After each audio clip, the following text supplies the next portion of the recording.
The diplomatic vessel Aurora moved slowly through the darkness of space. Inside the ship, Maya Rodriguez checked her equipment one more time. She was a lieutenant in the human security forces, and today was important. Very important.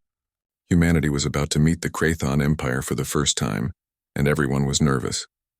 Maya was 28 years old, with dark hair tied back in a tight bun. She wore the standard blue uniform of the diplomatic security team.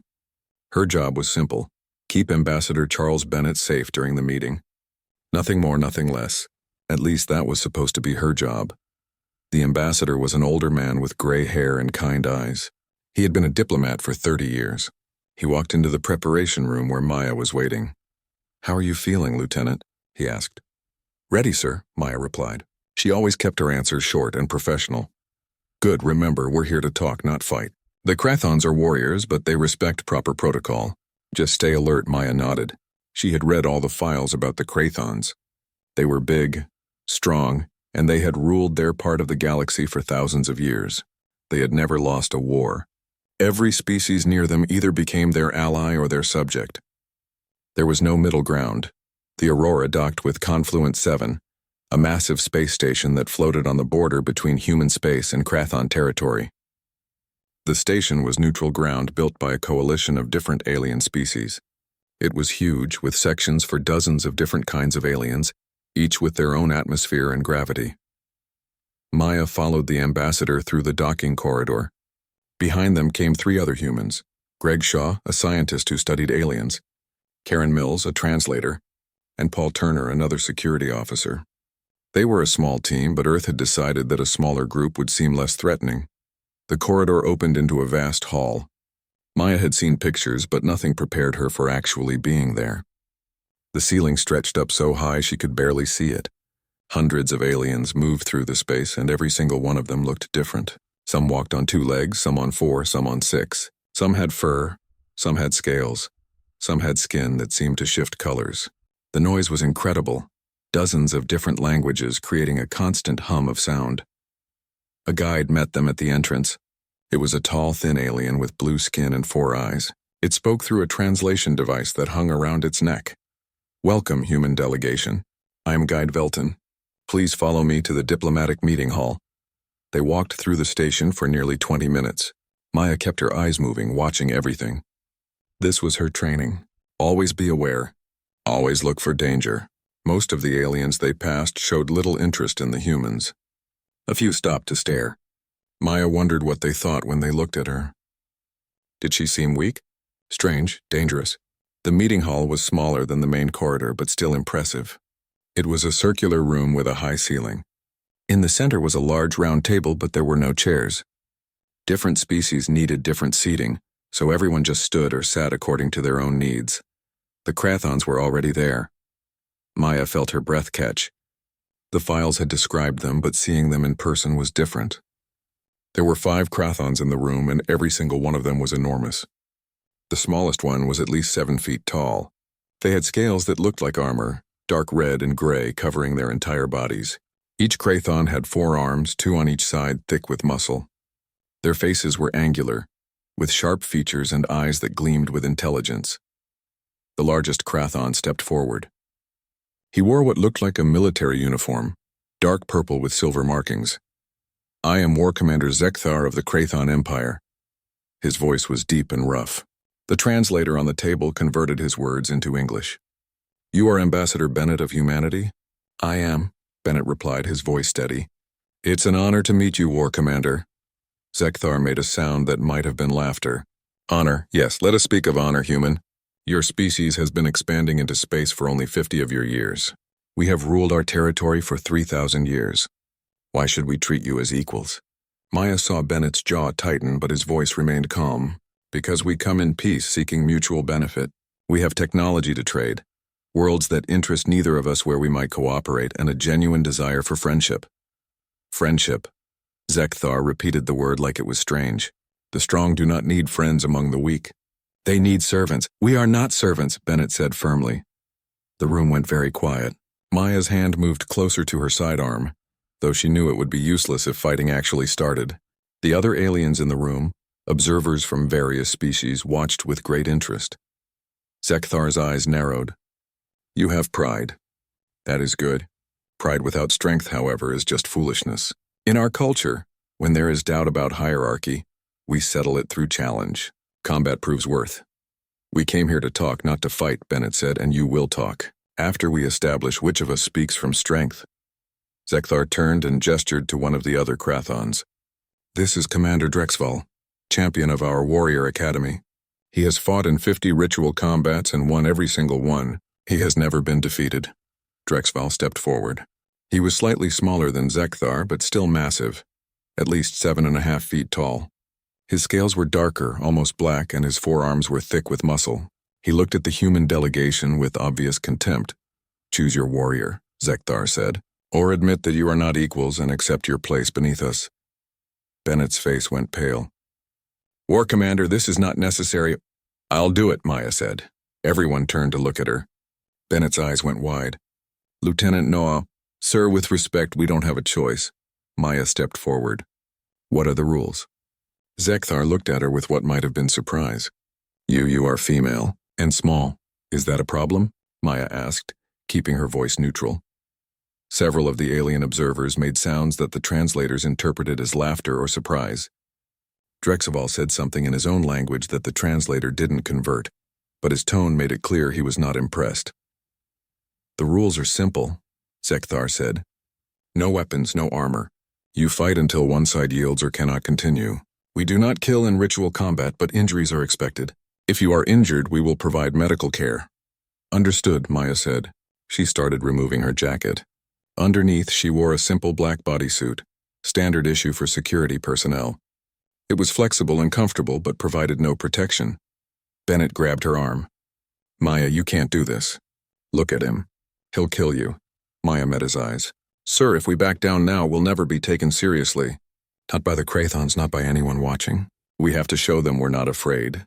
Being brave and being stupid are two different things, yes, sir. Let's hope I'm the first one. She gently pulled her arm free and walked toward the center of the room. The other aliens moved back, creating a large, circular space. Someone activated a force field that created a glowing boundary around the combat area. Maya could see through it, but she knew nothing could pass through it until the fight was over. Drexval entered the circle from the other side. Up close, he was even more intimidating. His scales looked incredibly thick, like natural armor. His forearms moved independently, each one flexing. His hands had 4 fingers each, and Maya could see claws at the tips. He began stretching, making a show of his preparation. He grabbed a metal bar that someone handed him and bent it effortlessly. Then he smashed his fist into a stone block, shattering it into pieces. The watching aliens made impressed sounds. Maya just stood quietly, controlling her breathing.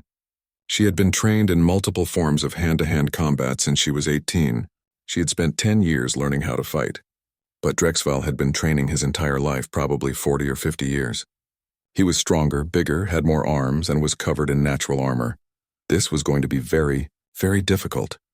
A neutral referee, some kind of insect-like alien with a mechanical voice, announced the rules again and asked if both fighters were ready. Drexval roared his readiness.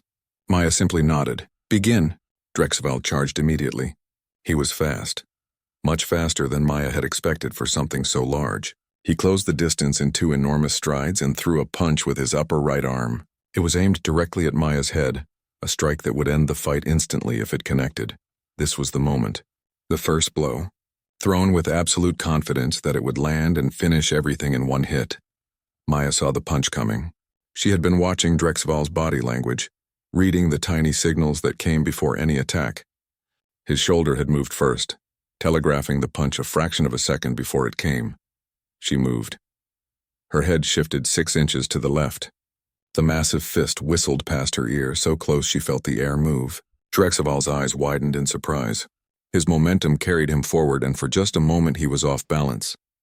Maya didn't waste the opportunity.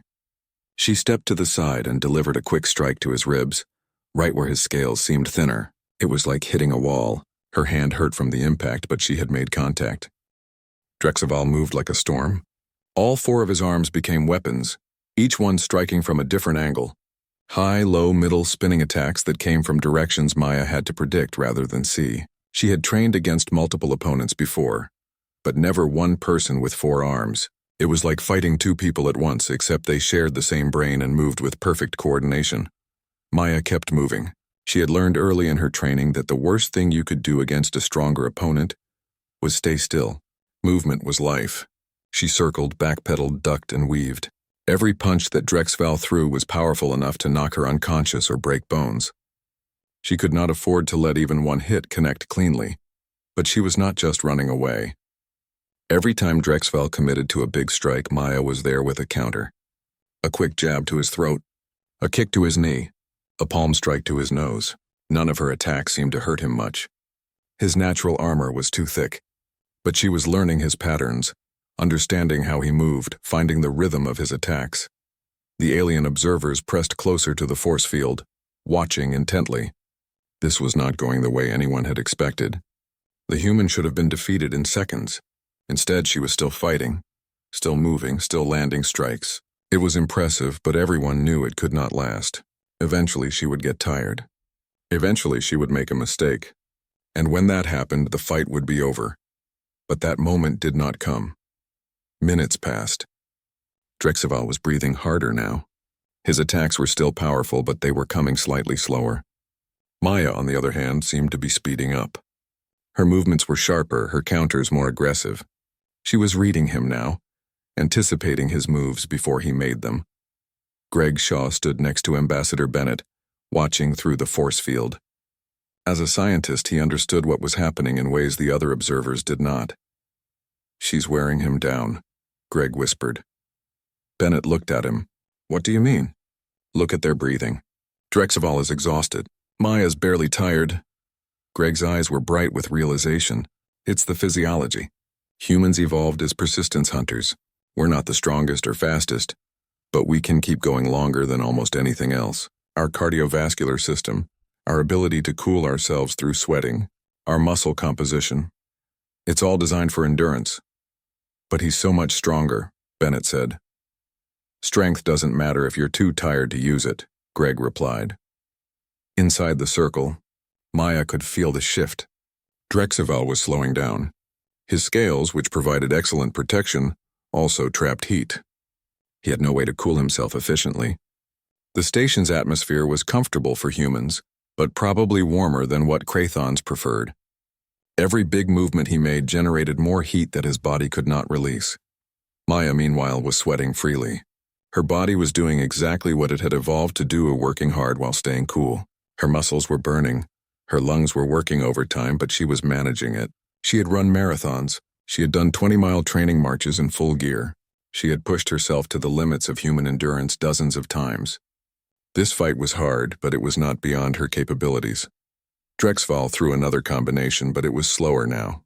Maya slipped inside his guard and landed 3 quick strikes to his ribs, the same spot she had hit before. This time she heard him grunt. The repeated impacts were starting to have an effect. Even natural armor could only take so much. "Stand still," Drexval roared. He was frustrated now, his pride wounded by his inability to land a solid hit. Maya did not answer. Talking wasted energy, and she needed every bit of energy she had. Instead, she kept moving, kept striking, kept forcing him to chase her. The alien observers were murmuring now. In several different languages, they were asking the same questions. How was the human still fighting? Why was she getting faster while the Krathon was getting slower? What kind of species was this? War Commander Zekthar watched with an expression that was difficult to read. He had seen Drexval fight many times. He had never seen his champion struggle like this. The human was not winning, not exactly, but she was not losing either. And in a fight where everyone expected her to lose in seconds, not losing was the same as winning. Drexval changed his strategy. Instead of trying to hit Maya with quick strikes, he rushed forward and tried to grab her. If he could get his hands on her, the fight would be over. His forearms spread wide, trying to trap her in a bear hug that would crush her ribs. Maya saw it coming.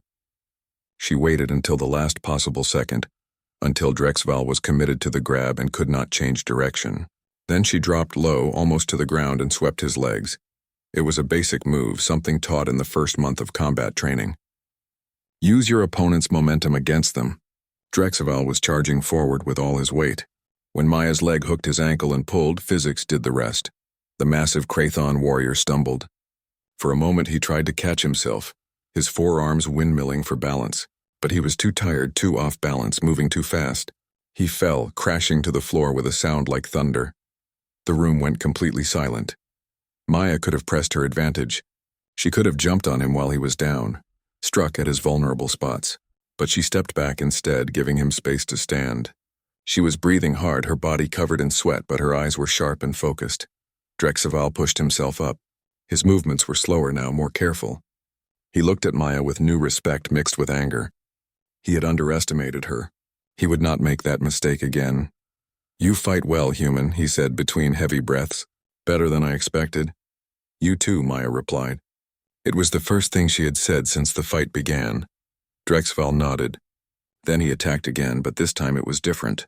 He was not trying to overpower her anymore. He was fighting smart, conserving energy, picking his moments. It was the approach he should have used from the beginning, but it was too late. He was already tired, already slower than he had been. Maya had been waiting for this, for the moment when they were on more equal footing. Now she could really fight. She stopped retreating and started pressing forward.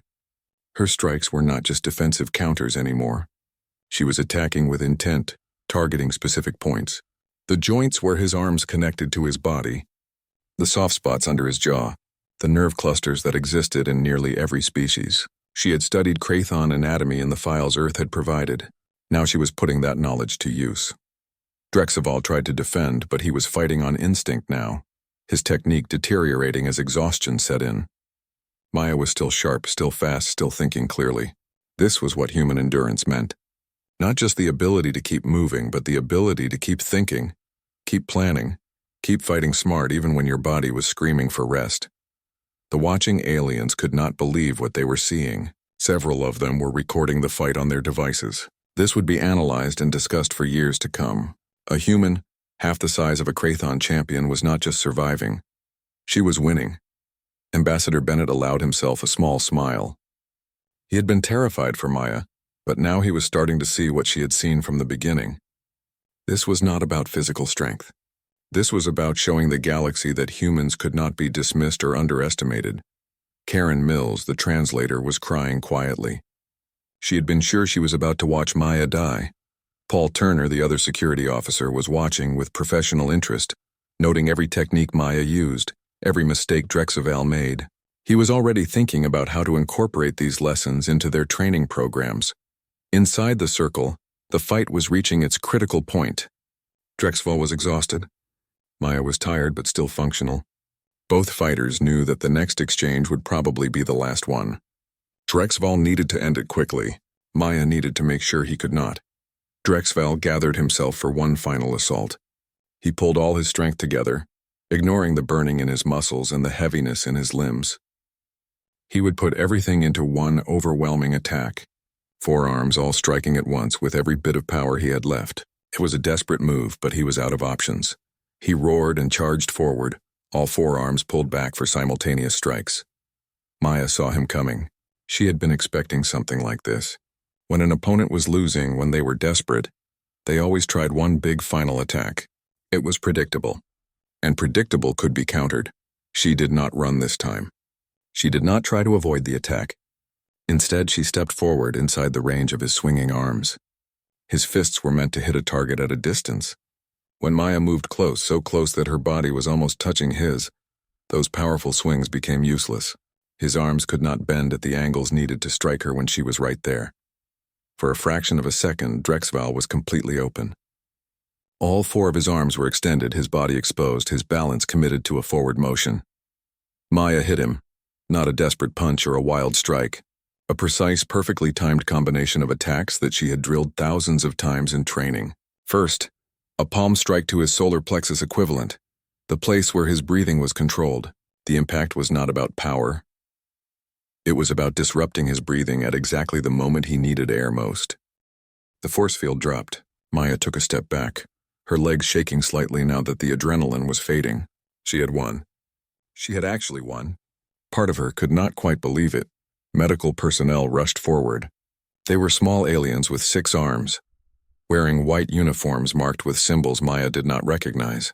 They moved quickly to Drexcival's side, scanning him with devices that beeped and flashed. Drexaval was trying to speak. His mouth moved, forming words, but his voice was weak and confused. Maya could not hear what he was saying from where she stood. One of the medical aliens leaned close to listen, then looked up at the others with what might have been surprise. The human delegation rushed to Maya.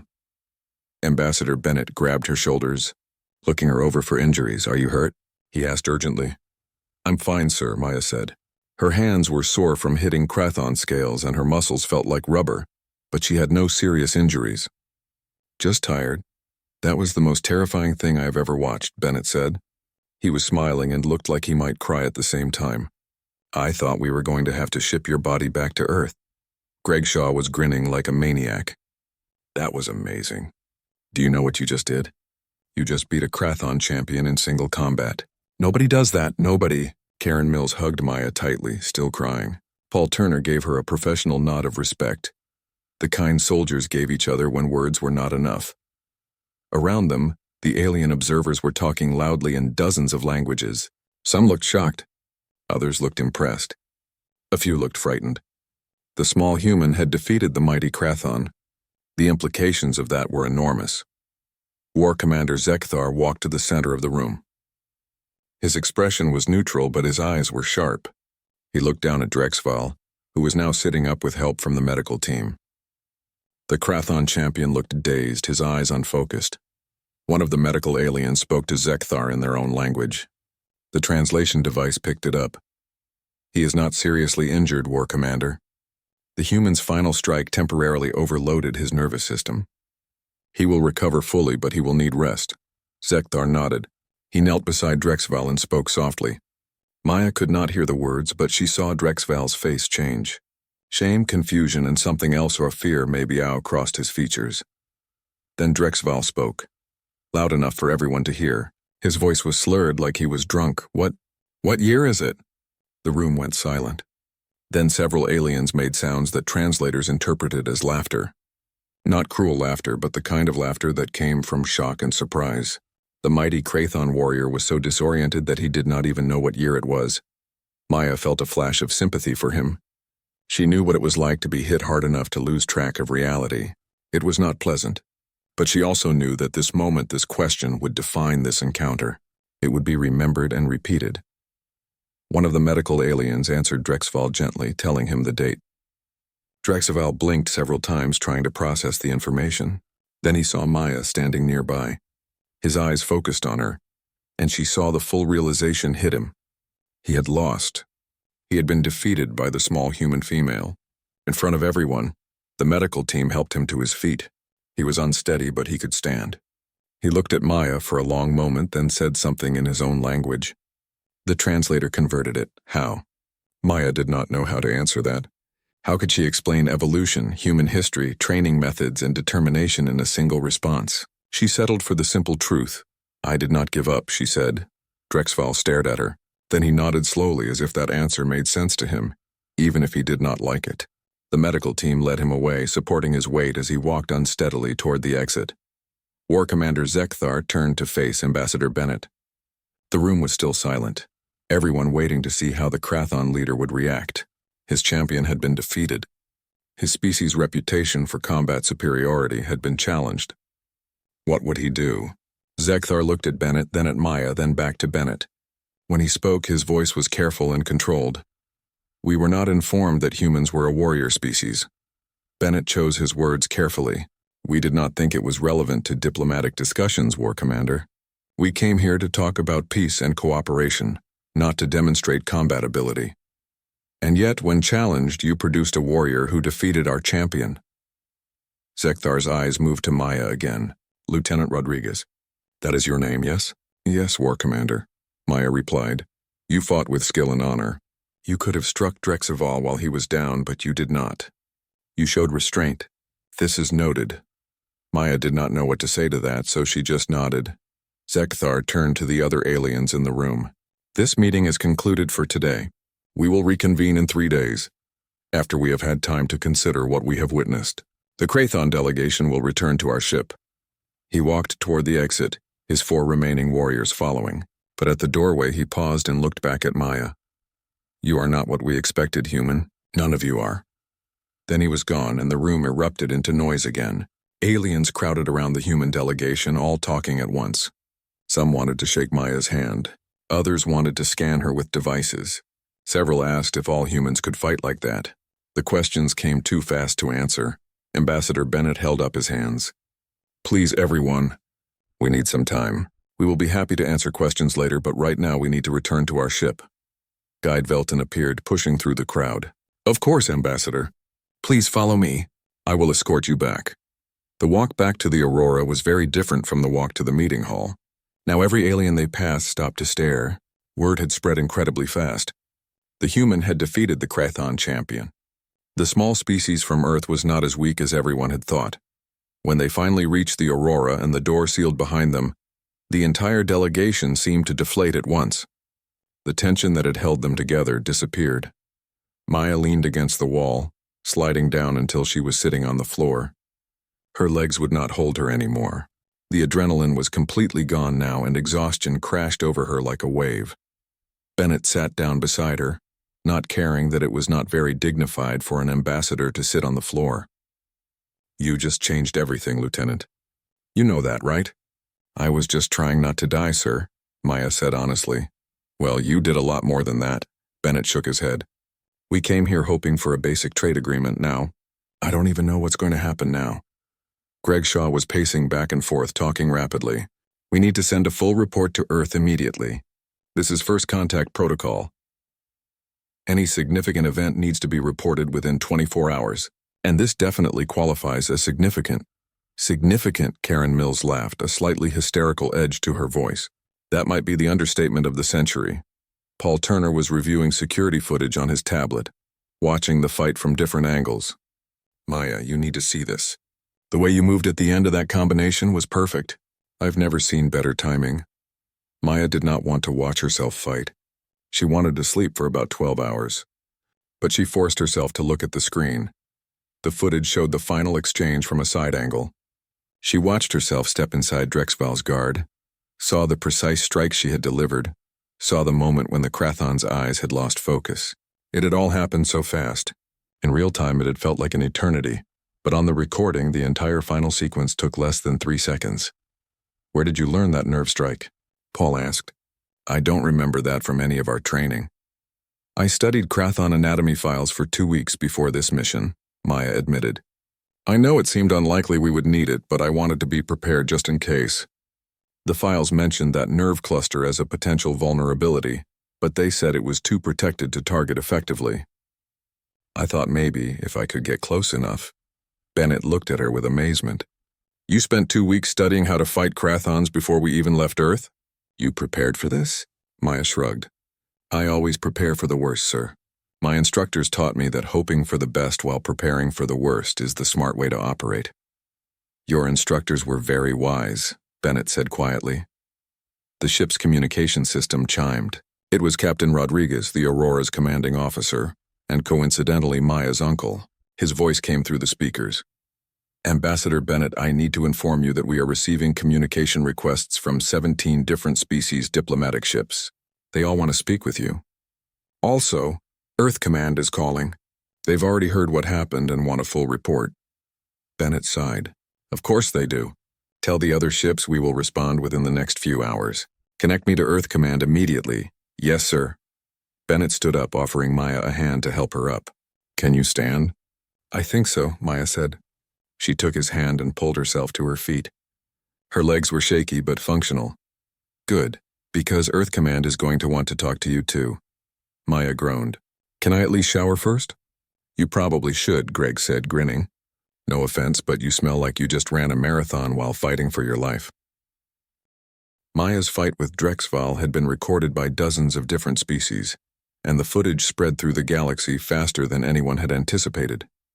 By the second day, it was being shown on news networks across hundreds of worlds. Everyone wanted to know about the humans, the species that had appeared seemingly from nowhere and defeated a Krathon champion.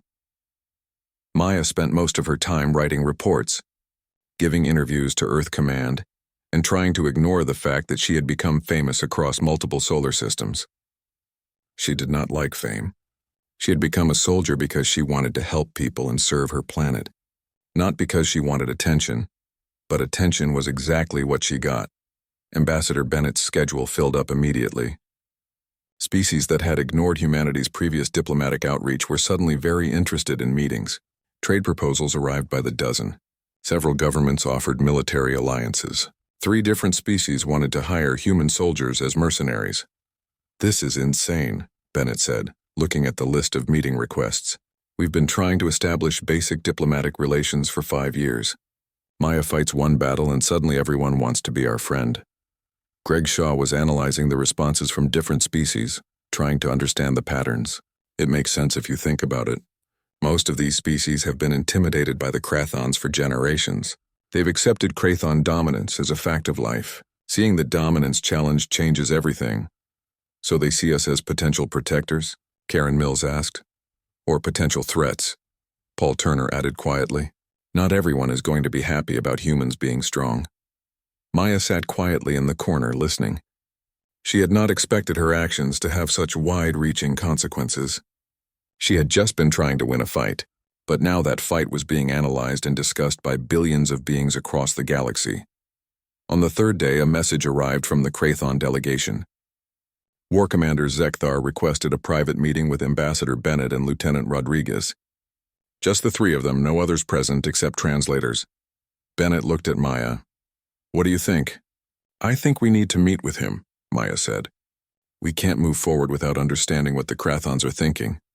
It could be dangerous." "Everything we do out here is dangerous, sir. But we have to try," Bennett nodded. "Arrange the meeting."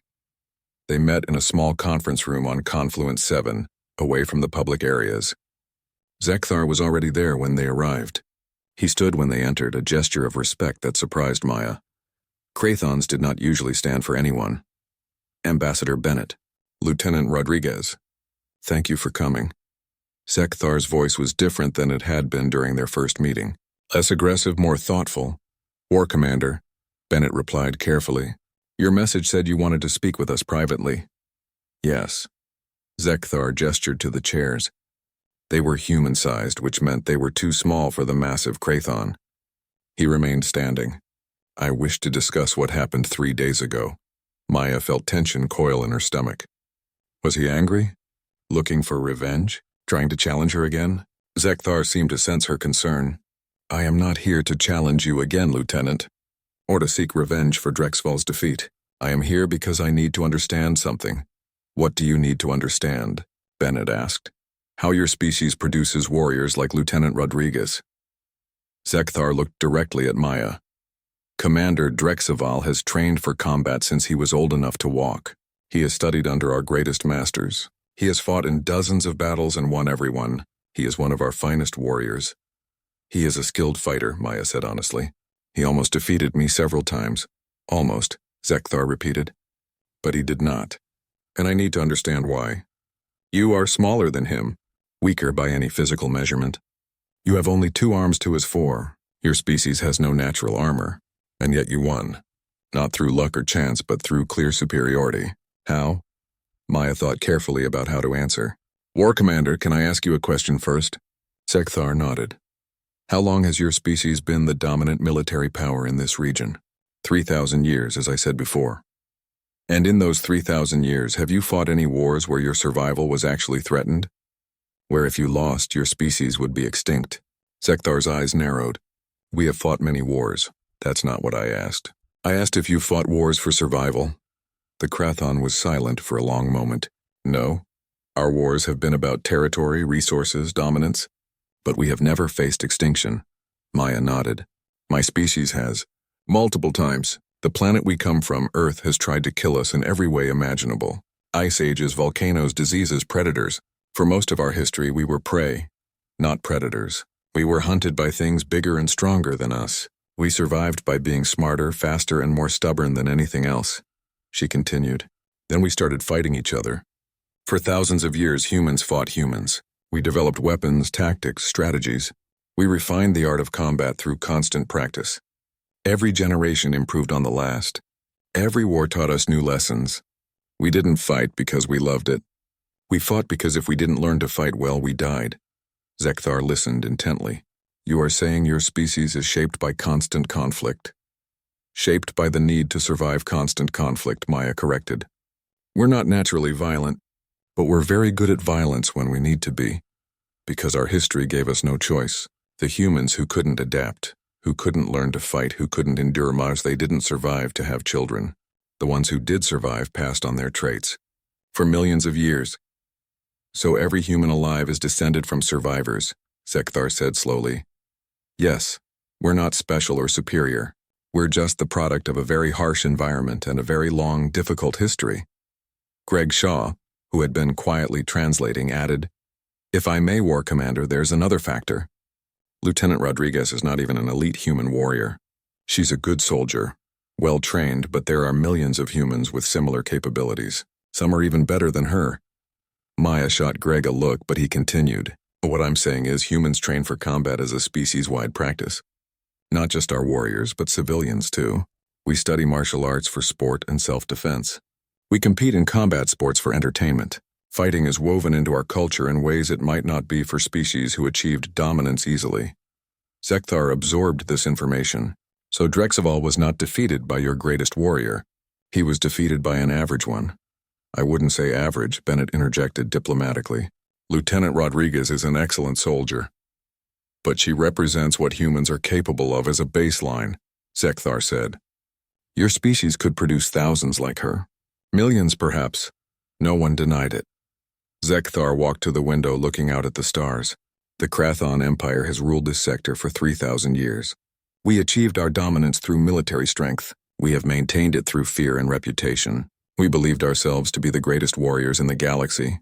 He turned back to face them, and then a human half the size of our champion defeats him in single combat, in front of representatives from 20 different species. Do you understand what this means? It means your reputation is damaged, Bennett said carefully. It means our reputation is destroyed, Sekthar corrected. Already we are receiving messages from subject worlds questioning whether they need to continue their tribute. Species that feared to challenge us are asking whether the Krathon Empire is truly as strong as we claimed. Our entire political structure is based on the belief that we are unbeatable. Lieutenant Rodriguez has proven that belief false. Maya felt a chill. War Commander, I didn't mean to, Sekthar held up a hand. You did nothing wrong, Lieutenant.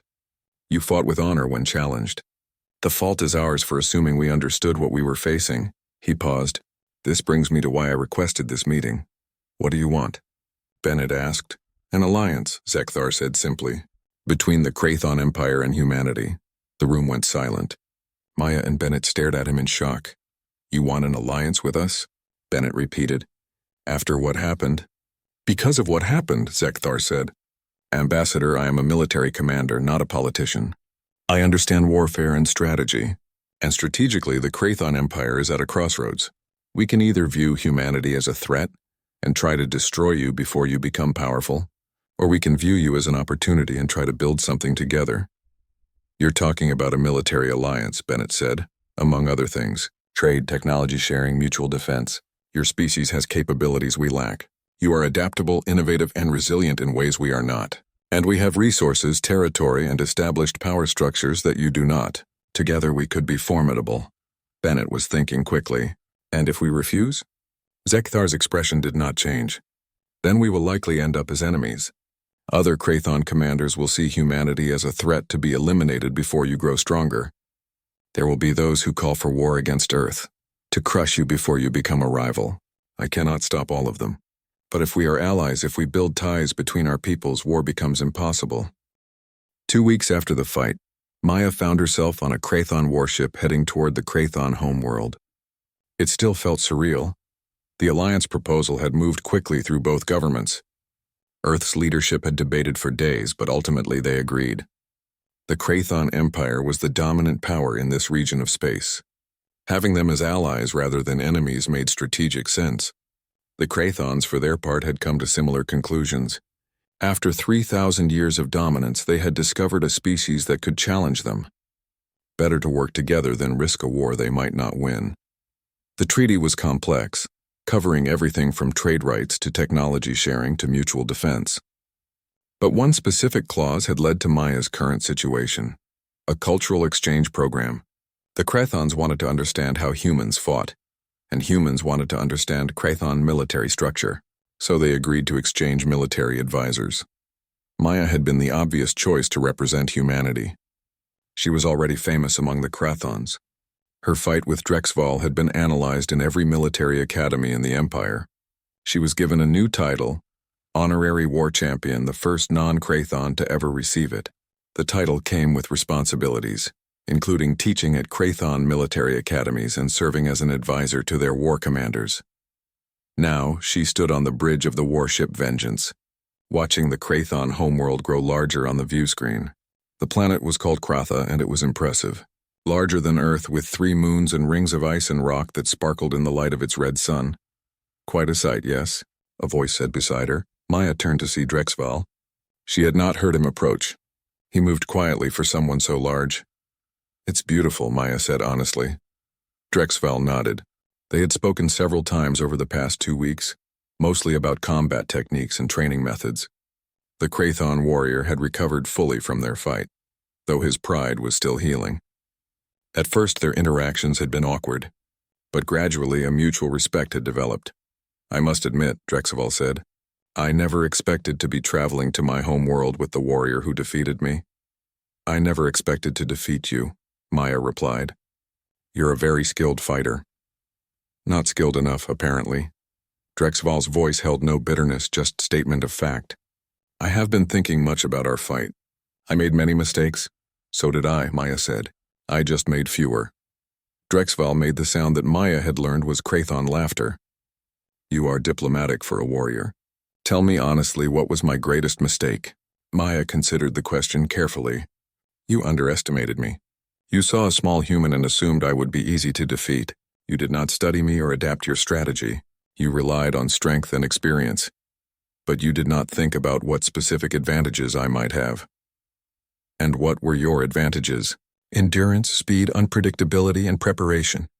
I had studied Krathon anatomy before we met. Drexval nodded slowly. Yes, I have reviewed the recordings many times. I see it now. I fought the way I always fight, using the techniques that always work. But they did not work against you, and I did not adapt quickly enough. That's the thing about always winning, Maya said. You stop learning. You stop improving. Because why would you? Your techniques work. Until they don't, Drexval finished. He was quiet for a moment. Do you know what happened after our fight? The military academies changed their entire training curriculum. For the first time in centuries, we are questioning our methods. Students are being taught to expect the unexpected, to study their opponents, to think strategically rather than relying on strength alone. That's good, Maya said. It is necessary, Drexval corrected. You showed us that we had become complacent, arrogant. We thought our natural advantages made us unbeatable. You proved otherwise, he looked at her. I am grateful to you, Lieutenant Rodriguez. Maya was surprised. Grateful? I beat you in front of everyone. Yes, and that defeat may have saved my life. If I had continued believing I was unbeatable, eventually I would have faced an opponent who killed me. You defeated me, but you let me live. You gave me the chance to learn. That is a gift, even if it did not feel like one at the time. Before Maya could respond, War Commander Zekthar approached. We will be landing in 1 hour. Lieutenant Rodriguez, there is something you should know before we arrive. Yes, War Commander? You have become somewhat famous among my people. The footage of your fight has been viewed billions of times. There will be significant attention when you arrive. Some will be respectful. Others may be less so. Maya understood. Some of your people won't be happy about a human teaching Krathon warriors. Exactly. You have challenged our sense of superiority. That is difficult for some to accept. There may be those who seek to challenge you, to prove that Drexval's defeat was a fluke. Am I expected to accept these challenges? Zekthar shook his head. No. You are here as an advisor, not a gladiator. Any Krathon who attempts to challenge you without permission will be disciplined. However, there will likely be official challenges arranged, demonstrations for training purposes. You may be asked to fight again. Maya had expected something like this. I'm prepared for that. Good. Zekthar smiled, showing rows of sharp teeth.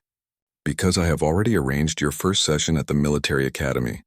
You will be demonstrating human combat techniques to a class of advanced students. Some of them are quite eager to test themselves against you. How many students? Maya asked. 200. Maya felt her stomach drop. 200 warriors? They will not all fight you at once, Zekthar assured her. Probably just 10 or 20, maybe 30, depending on how the session goes. Drexval made a sound that might have been sympathy. Welcome to Kratha, Lieutenant. The landing was smooth. The spaceport was enormous, with ships from dozens of worlds docked at various platforms. The Vengeance settled onto a private landing pad reserved for military vessels. Through the viewport, Maya could see crowds of Krathons watching. Word of her arrival had definitely spread. When the ramp lowered and Maya stepped out, she was hit by several sensations at once. Kratha's gravity was higher than Earth's, making everything feel heavier. The air was thicker and warmer. The red sun made everything look slightly different.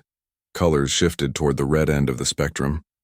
And the sound are thousands of Krathons making noise, their voices creating a low rumble that she could feel in her chest. A delegation waited at the bottom of the ramp. Important-looking Krathons in elaborate uniforms, plus several aliens from other species. Cameras were recording everything. Maya straightened her shoulders and walked down the ramp with confidence she did not entirely feel. War Commander Zekthar made introductions. High Commander Vexthal, the leader of all Krathon military forces, Senator Craven, a civilian government official, General Tornak, who commanded the military academy where Maya would be teaching. Each one was larger and more intimidating than the last. High Commander Vexthal looked down at Maya with an expression she could not read. So you are the human who defeated Drexval? Yes, High Commander, Maya replied. I watched the recording, Vexthal said. Many times. It was educational. Thank you, High Commander. That was not necessarily a compliment, Vexthal said. You exposed significant weaknesses in our training methods. You embarrassed one of our champions. You challenged our reputation as the galaxy's greatest warriors. Maya kept her voice steady. That was not my intention, High Commander. I was simply defending my species' honor when challenged. Vexthal stared at her for a long moment. Then unexpectedly he lowered his head slightly. And you defended it well. That is why you are here. We wish to learn from you, human. Teach us what you know and perhaps we will all be stronger for it. The official greeting ceremony lasted for nearly an hour. Maya stood in the hot sun, while various Krathon officials gave speeches about the new alliance, about cooperation between species, about learning from each other. Her legs ached from the higher gravity, and sweat dripped down her back, but she remained standing at attention. Finally, she was escorted to her quarters. The room had been modified for a human occupant, with lower ceilings and lighter gravity plating in the floor. It was small but comfortable, with a bed, a desk, and a window that looked out over the city. Maya collapsed onto the bed and closed her eyes. She was exhausted, and her real work had not even started yet. A knock at her door came just as she was drifting off. She opened it to find a young Krathon, smaller than most she had seen, wearing a student uniform. Lieutenant Rodriguez, I am Student Kekstar. I have been assigned as your guide and translator. General Tornak sent me to help you settle in. Thank you, Kekstar, Maya said. How old are you? I have seen 17 solar cycles, Kekstar replied. I am in my final year at the academy. I watched your fight with Commander Drexval. It was amazing. I have never seen anything like it, Maya smiled. It was mostly just trying not to get hit. But that is exactly what makes it amazing. Kekstar's enthusiasm was obvious. Drexval is so much larger and stronger, but you made those things not matter. You used speed and technique and strategy. We are taught that strength is most important, but you proved that intelligence and skill can overcome raw power. Strength is still important, Maya said, but it's not everything. Vakthar climbed down from the stands with confidence that bordered on arrogance. The other students watched eagerly. Many of them probably hoped he would defeat Maya, proving that Drexval's loss had been a fluke. Others were curious to see if the human could repeat her victory. Maya assessed Vakthar as he approached. He was even bigger than Drexval, probably 8 feet tall and heavily muscled. His movements were aggressive, meant to intimidate. He was trying to make her afraid before the fight even started. It was not going to work. Are there any rules? Vakthar asked, cracking his knuckles with all 4 hands. The same as before. No weapons, no lethal strikes, fight until someone yields or cannot continue. Maya rolled her shoulders, loosening up. But this is a teaching demonstration, not a real challenge. I'm going to explain what I'm doing as I do it. Vakthar snorted. You think you can fight and talk at the same time? Let's find out. General Tornak signaled the start of the match. Vakthar immediately charged forward just as Drexval had done. It seemed to be standard Krathon strategy. Use size and strength to overwhelm the opponent quickly. The first thing you need to understand, Maya said, her voice calm as she stepped to the side, avoiding Vakthar's rush, is that a charge like this only works if your opponent stands still. Movement beats strength. Vakthar spun and threw a combination of punches with all four arms. Maya weaved between them, her body moving smoothly. The second thing is timing. Each of these punches takes a specific amount of time to reach me. If I can see them coming, I can move out of the way. Fighting isn't about being faster than your opponent, It's about starting your movement before they start theirs. She demonstrated by slipping a punch and countering with a quick jab to Vakthar's ribs. It did not hurt him, but it proved her point. She had hit him while he was still committed to his own attack. Vakthar growled and changed tactics. He spread his arms wide, trying to corner Maya against the arena wall. It was a smart strategy. I'll limit her mobility. Force her to engage on his terms. Good thinking, Maya said, genuinely praising him. Removing my mobility advantage makes sense. But watch what happens when you commit to this strategy. She waited until Vakthar was fully committed to driving her into the corner. Then she dropped to the ground and rolled between his legs, popping up behind him. The third thing is spatial awareness. Fighting happens in 3 dimensions, not just 2. If I can move in ways my opponent doesn't expect, I create opportunities.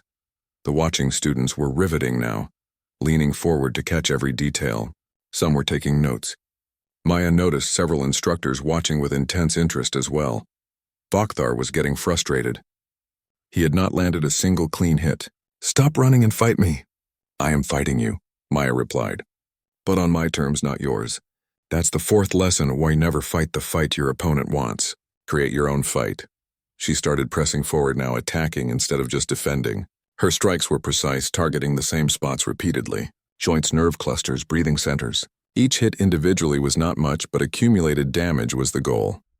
The 5th lesson is cumulative damage. I can't knock Vakthar out with 1 punch. I'm not strong enough. But if I hit the same vulnerable spot 10 times, 20 times, 30 times, eventually it will have an effect. Vakthar tried to grab her, but Maya used his own momentum against him, executing a throw that sent him stumbling. The crowd gasped. A human had just thrown a Krathon twice her size. The 6th lesson is leverage. With the right technique, a small force can move a large object. I don't need to be stronger than Vakthar. I just need to understand physics. The fight continued for several more minutes. Maya kept talking, kept explaining, kept demonstrating.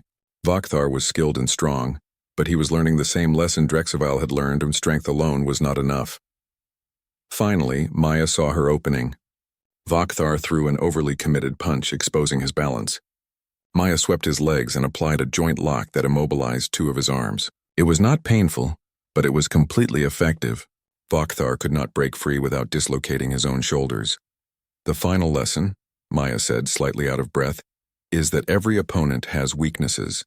Your job is to find them and exploit them. Vakthar is strong, fast, and skilled, but his size makes certain techniques impossible for him. His forearms are an advantage, but they also create more joints that can be targeted.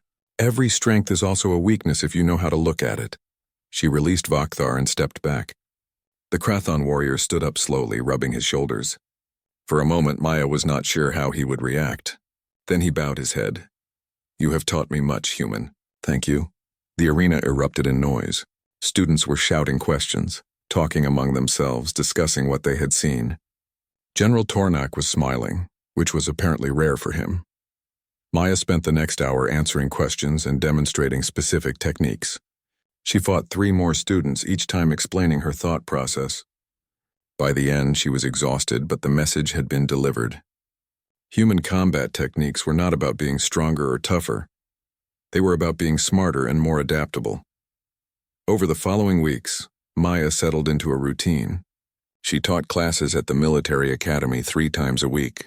She trained with Krathon warriors, learning their techniques while teaching them hers. She advised military commanders on strategy and tactics, and slowly, gradually, she built relationships.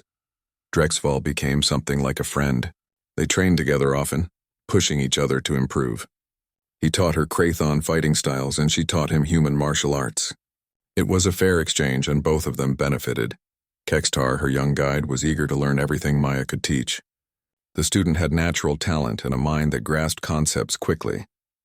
Maya began to suspect that Kextar might become something special, a Krathon, warrior who fought like a human. Even war commander.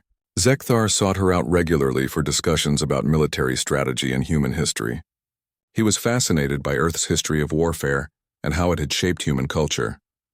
"Your species has never known true peace," he observed during one conversation. "You have been fighting each other for your entire history. It's not something we're proud of," Maya admitted. "But it taught us a lot about conflict strategy and resolution. And now you bring those lessons to us," Zekthar said. "Perhaps that is the real value of this alliance. Not just military cooperation, but the sharing of experience." 3 months into her assignment, Maya received a message from Ambassador Bennett. He was back on Earth, but they maintained regular communication. "You've become quite the celebrity," Bennett's recorded message said. "The footage of your teaching demonstrations has spread across the galaxy. We're receiving inquiries from a dozen species, asking if humans would be willing to provide military training. Earth Command is actually considering creating a formal military exchange program." Maya smiled at that. She had come here hoping to survive and maybe teach a few Krathons some techniques. Instead, she had started something much bigger. The message continued. "More importantly, the alliance with the Krathons is proving successful. Trade is flourishing and the political situation has stabilized. Other species are now approaching us as equals rather than newcomers to be dismissed. Your fight with Drexcival changed everything, Maya. The galaxy sees humanity differently now." That night, Maya stood in her quarters, looking out at the Krathon city below. The buildings glowed with lights and the streets were filled with activity. She thought about how far she had come. A few months ago, she had been a simple security officer on a routine diplomatic mission. Now she was a war champion, a teacher, and a symbol of human capability. She recorded a message of her own, sending it back to Earth. "To my family and friends," she began, "I know you've probably seen the videos and heard the stories. Some of them are probably exaggerated, but I want to tell you what's really happening here." She paused, gathering her thoughts. "When I fought Drexcival, I was just trying to protect my team and show that humans deserved respect. I didn't expect to win, and I definitely didn't expect to end up here, teaching alien warriors how to fight. But that's what happened. The thing is, I've learned as much as I've taught. The Krathons are not the one-dimensional warriors I expected. They're complex, honorable people with their own culture and values. They've been dominant for so long that they forgot how to be challenged," we reminded them. "And instead of resenting us for it, most of them are grateful. They're learning, adapting, changing." Maya looked up at the stars visible through her window. "That's the real story here. Not that a human beat a Krathon, but that two species who could have been enemies chose to be friends. We're learning from each other and we're both becoming stronger for it. I don't know how long I'll be here. My assignment is officially for 1 year, but it might be extended. There's so much work to do, so many bridges to build, but I want you to know that I'm okay. More than okay, actually. I'm doing something important, something that might help shape humanity's place in the galaxy." She smiled at the camera. "Remember when I was a kid and Dad used to say never give up no matter how tough things get? Well, that's what I did with Drexcival. I didn't give up. And that stubborn human trait, that